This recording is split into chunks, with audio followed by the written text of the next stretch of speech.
Hey all! Amanda here with the final recap of Season 12 of American Ninja Warrior. Yes, there was a massive gap in getting this video out, but you know how life can get.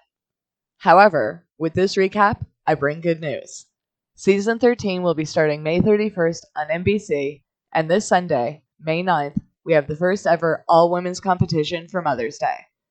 This was taped last year after Season 12 completed, and due to all the travel restrictions last year, I'm guessing this is a substitute for the US versus the World Special. Remember, I still have no insider information on the show, but I'll do my best to bring you the predictions and recaps for Season 13, plus the special. But first, for your final recap and results for Episode 8 of American Ninja Warrior, Season 12. When last we left off, 16 of the 27 ninjas left standing ran Night 1 of the finals. We had a leaderboard of the top 8, where 4 of those ninjas hit buzzers. It was then revealed halfway through the show that the final 11 contestants would be running the following week, which made predictions tricky. At the end of Episode 8, the leaderboard showed Lucas Reale, Najee Richardson, Austin Gray, Jesse Labreck, Jamie Ron, Cameron Baumgartner, Flip Rodriguez, and Jody Avila. I predicted Lucas, Najee, and Austin to remain, and all others to get knocked off the leaderboard by the end of Episode 8. I also had some other predictions that we'll get into, but first, here's the recap of the first half of Episode 8. The course remained the same as it did in Episode 7, which featured the shrinking steps, spring forward, the falling shelves, the diamond dash, spin hopper, the warped wall, the salmon ladder, slam dunk, the dragon back, and the spider trap. Of the 11 left to run, up first was Joshua Lewis. Joshua double jumped from the second to the third pole on spring forward and was steady through the falling shelves. He tripped on the diamond dash, but he kept his feet above the water. He was shaky through spin hopper, but flawless up the salmon ladder. However, he hit his head transferring between balls on slam dunk, ending his night. I really hope to see him back next season. Next up was the cake ninja David Wright. Although he double jumped between the first and second poles on spring forward, he missed the blind transfer on the last falling shelf and hit the water, ending his season. Up next was one of the ninjas David Wright invited this season, and Amir Malik came out strong, double jumping the last 3 poles on spring forward. Amir double jumped the diamond dash and sped through a spin hopper without breaking till the end. He took his time through slam dunk, but made it fast enough to take 5th position on the leaderboard, knocking off Jody Avila. Then, for one of my most anticipated moments of the season, John Alexis Jr. was up, and to no one's surprise, he was joined in progress. The first 3 obstacles of John's run were skipped, and although he tripped on the 3rd step of Diamond Dash, at 6'6", his body was so long, he was able to reach the landing with ease. John skipped the first 2 rungs on Salmon Ladder, but was unable to land the first transfer on Slam Dunk, ending his heavily edited season. I'm not sure what he did or to whom, but hopefully we get to see more of him next year, should he return. Daniel Gill was up next and was steady from the beginning of the course. I got nervous during his run across Diamond Dash, but he kept an even pace through Spin Hopper and Slam Dunk. He tackled the dragon back methodically and went straight from the rotating wall to fly up the spider trap, taking the fastest time of the night at 4:12.68, knocking Flip Rodriguez off the leaderboard. Next up was Thomas Stillings, who was off to a fast start as he double jumped between the first and second pole of spring forward.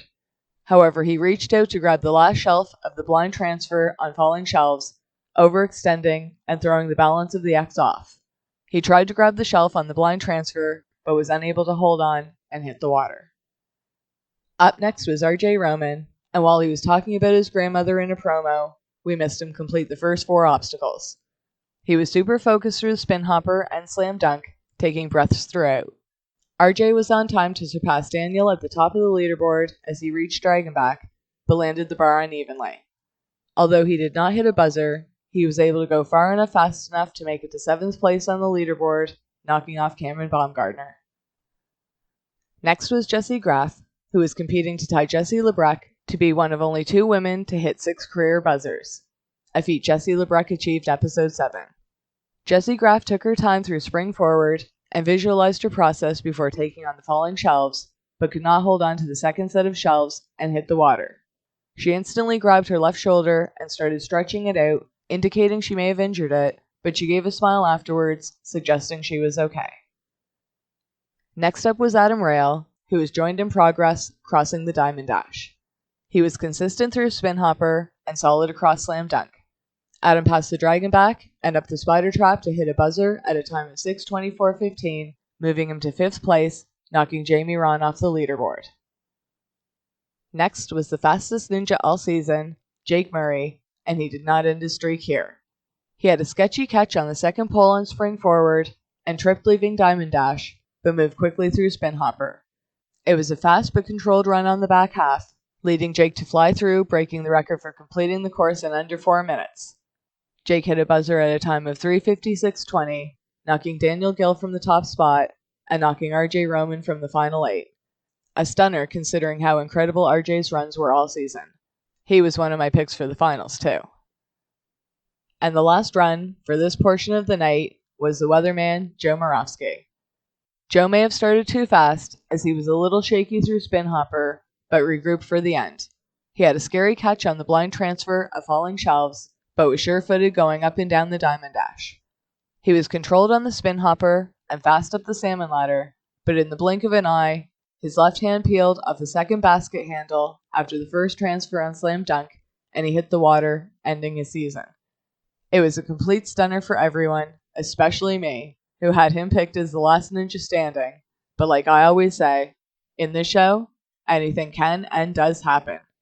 Consider that foreshadowing. So, finishing this run, the final 8 were now Jake Murray, Daniel Gill, Lucas Reale, Najee Richardson, Austin Gray, Adam Rayl, Jesse Lebrecq, and Amir Malik.